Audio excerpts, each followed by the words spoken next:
Заработала сигнализация. Звонили в дом, но никто не ответил. Пришли проверить и обнаружили это.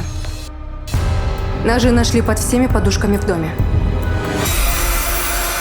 Выбежала из леса прямо на дорогу. Все были в ужасе. Она была вся в крови. Здесь плохая кровь. Ее сожгут, если это не сделать! Она была на месте преступления. Странная. Защити ее! Это Албарсты виноват! А что вы знаете про Албарсты? Албарсты — это Джей.